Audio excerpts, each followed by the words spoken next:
무한함은 내부와 외부 어느 곳에나 있기 때문에 명상 중이거나 명상에서 빠져나올 때 눈을 뜨고 눈을 감는 것은 아무런 상관이 없습니다.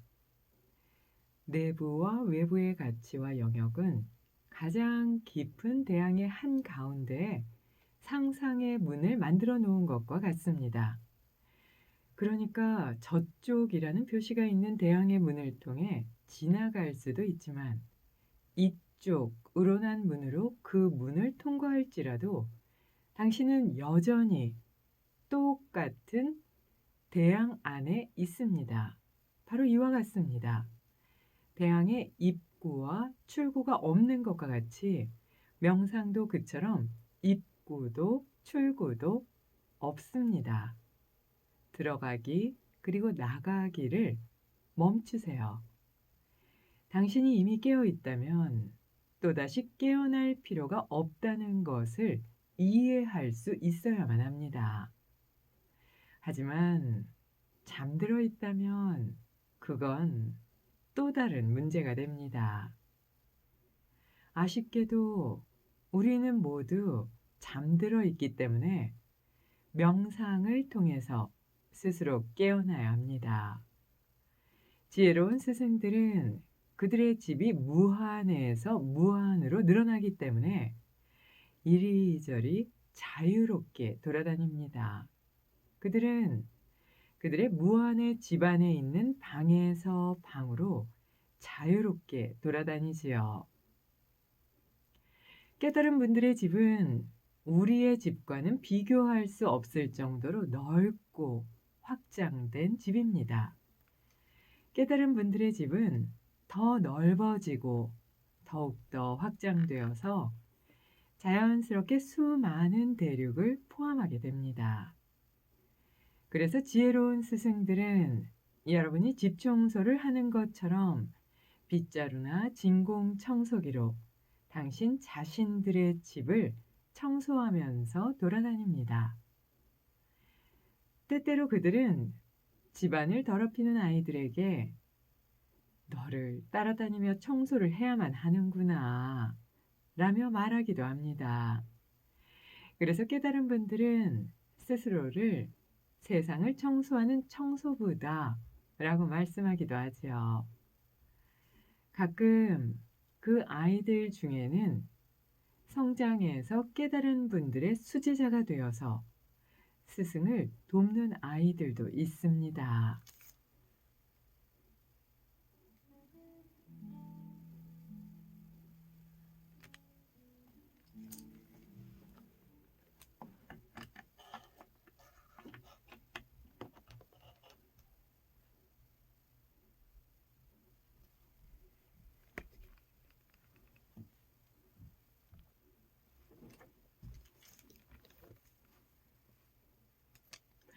야니의 인더미러 들으셨습니다. 그러니까 명상 중에 들어가야 된다. 난 명상에 들 거야. 아, 명상하다 나왔잖아. 이런 말 자체가 틀렸다. 이미 그냥 우리는 대양 안에 있고 대양에는 들어가는 물도 없고 대양이 그러니까 바다를 말씀하시죠. 그래서 그 문도 없고 나갈 문도 없는데 난 들어왔어. 난 나갔어라고 말하는 게 이치에 맞지 않는 것처럼 명상도 워낙 고요하면 들어갈 필요도 없고 명상에서 나올 필요도 없다. 그냥 명상 그 자체로 살면 된다. 그런데 아쉽게도 우리는 깨어있지 못하기 때문에 잠들어 있는 상태와 같기 때문에 반드시 명상을 통해서 깨어나야 한다. 이렇게 말씀하시면서 지혜로운 스승들은 그들의 집이 무한하기 때문에 그게 점점 더 확장되고 확장되면서 자유롭게 돌아다니지만 우리는 나는 아니야. 이건 내 거야. 이건 내 생각. 이건 내 물건. 내 영역. 내 사람. 내 일. 이렇게 작게 스스로를 자꾸 가두면서 내가 활동할 수 있는 영역이 적어지고 그리고 나 스스로의 삶이 작아지게 그렇게 만드는에도 불구하고 스승님들은 그게 아니다라는 걸 계속 말씀해 주시면서 당신의 집을 청소하는 것처럼 주변도 이렇게 청소하면서 자유롭게 돌아다니신다 말씀하셨는데요. 예전에 그런 책 있었죠. 성자가 된 청소부. 그 안에도 이제 쪼끔 차이는 있지만 유사한 내용들이 있었던 것 같아요. 그래서 같이 앉아서 대화를 하면서 감정이 쌓이게 하는 건 상대방에게 고통을 주는 것이지만 상대방의 감정을 청소해 주는 건 성자들이 하는 역할이다라고 하는 말씀과 맞닿아 있는 게 아닌가 싶고요. 연말 모임에도 한번 이런 말씀을 새겨서 내가 있음으로 해서 상대방이 감정을 청소할 수 있게 맑은 거울이 되어 주고 고요한 물결이 되어 준다면 상대방은 그것만으로도 큰 선물을 받았다고 생각하게 되지 않을까 싶거든요. 상대방을 깨끗하게 해 주는 그런 청소부가 될 수 있으면 참 좋겠는데요. 계속해서 수아미 베다의 쿤달리니 만나보겠습니다.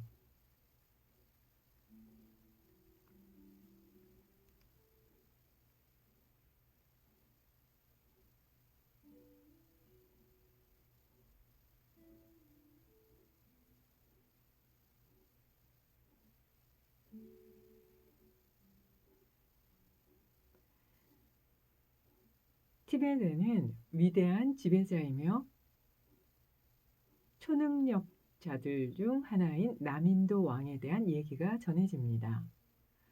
그의 궁정에 위대한 영적 스승 한 분이 오셨습니다. 일왕 중인 스승이 왕의 궁정에 오자 왕이 말했습니다. 위대한 스승이시여, 당신은 힘들게 사시는군요. 그러자 스승은 내가 힘들게 산다니 무슨 뜻인가요? 라고 물었습니다. 당신은 이곳 저곳 유랑하시고 집이나 안정된 거처도 없지 않습니까? 그러자 스승은 대답했습니다. 아닙니다. 힘들게 사는 건 바로 당신 왕이십니다. 당신은 한 곳에 정착해 있으니 자유가 없지요. 나는 완전한 자유를 갖고 있습니다. 내가 가고 싶은 곳을 돌아다닐 수 있지요. 하지만 당신은 왕자에만 있어야 합니다. 그게 더 힘든 일입니다. 라고 대답했습니다. 왕은, 와, 그렇게 생각하시다니. 당신은 정말 대단하십니다. 그럼 왕국과 국토, 신하, 그리고 해야 할 역할에 묶인 왕인 제가 어떻게 의무를 다할 수 있는지, 그리고 또 당신이 지닌 그 자유를 어떻게 저도 즐길 수 있는지 방법을 가르쳐 주시겠습니까?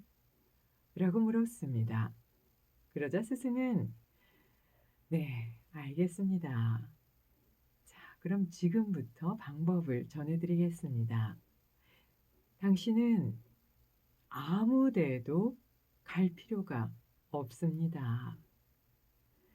당신이 있는 곳에 그냥 있으면서 왕좌에 앉아서 의무를 다하세요. 백성을 사랑으로 돌보며 무엇이든지 즐기세요. 한 가지 작은 기법을 가르쳐 드리겠습니다. 당신이 그렇게 바뀌어도 겉으로는 그 어떤 변화도 없다는 것입니다. 이게 아주 작은 비밀 기법입니다. 라고 말했습니다. 그리고 왕에게 시각적인 만트라와 유사한 명상 도형인 만다라를 그리는 법을 가르쳐 주었습니다.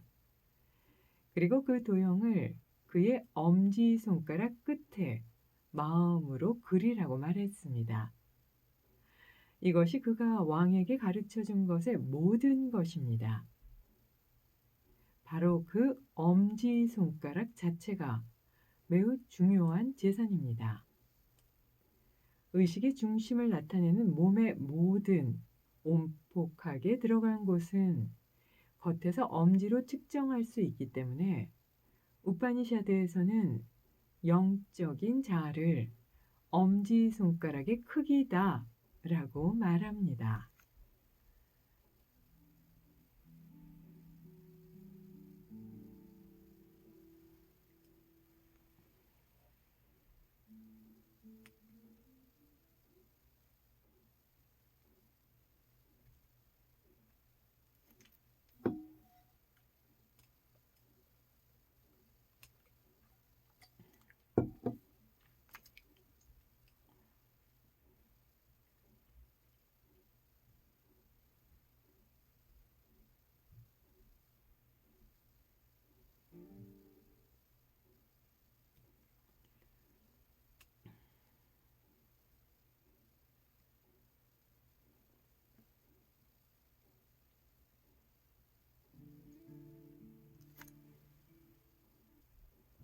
라디오 힐링 요가 시간입니다. 오늘은 한 해를 보내면서요. 인색함에 대해서 정리해 봤어요.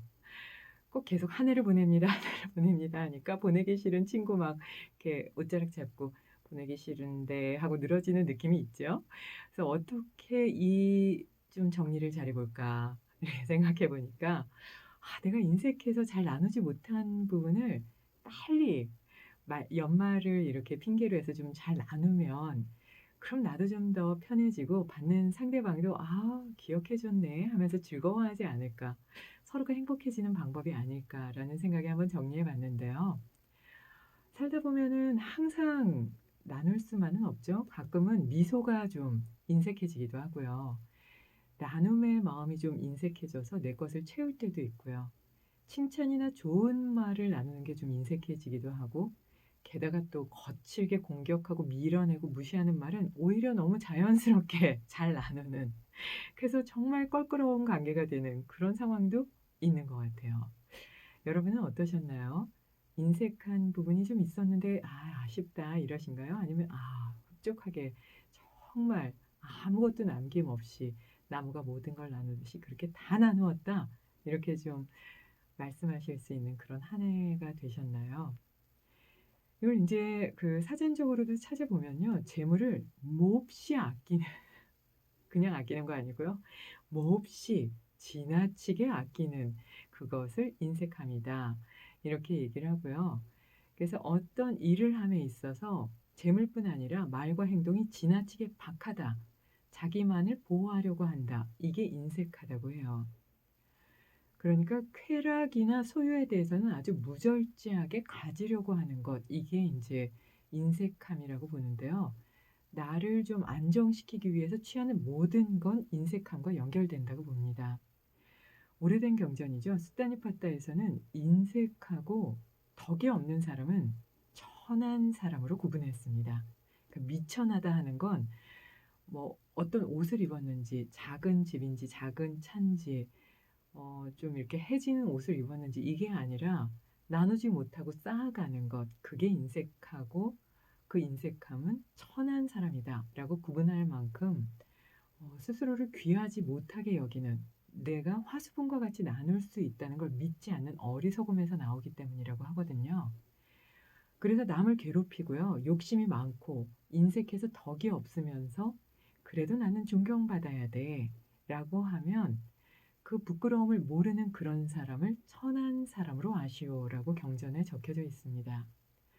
도덕경에서는요. 무절제한 소유욕을 천한 사람보다 더 아랫사람으로 놓고 이걸 설명을 했고요. 화를 다스리면 인생이 달라진다라는 책에서는 이 인색함은 검소함과는 다르다.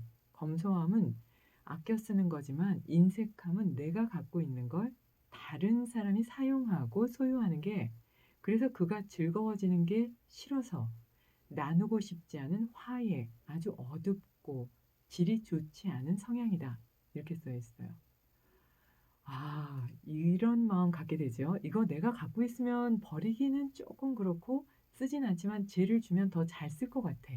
저 사람이 이걸 사용해서 나보다 더 잘 되면 어쩌지? 이러면 그냥 서랍 속에 넣어 두는, 진짜 못된 마음이네요. 그래서 요가 고전에서는요. 받기만을 원하고 주기를 싫어하는 사람을 천박한 사람이라고 했습니다.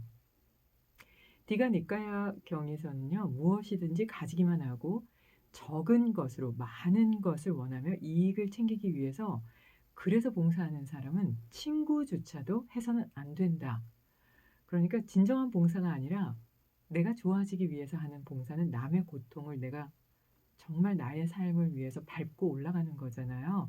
그거는 잔인하다라고까지 표현하니까 그래서는 안 될 것 같아요. 바이런은요. 남에게 베푼 이익을 이거 진짜 잘해야 되겠는데요. 남에게 베푼 이익은 기억하지 말고요. 받은 은혜는 평생 새겨라. 그래야 되겠죠? 그렇게 얘기를 했고요. 푸시킨은 인간이 추구해야 될 건 돈이나 명예가 아니라 인간 그 자체다. 당신과 함께하는 사람이 모두 행복하도록 노력해라. 라고 얘기했어요. 정말 그러네요. 인색함에 대한 내용을요. 명상음악과 함께 정리해 봤습니다.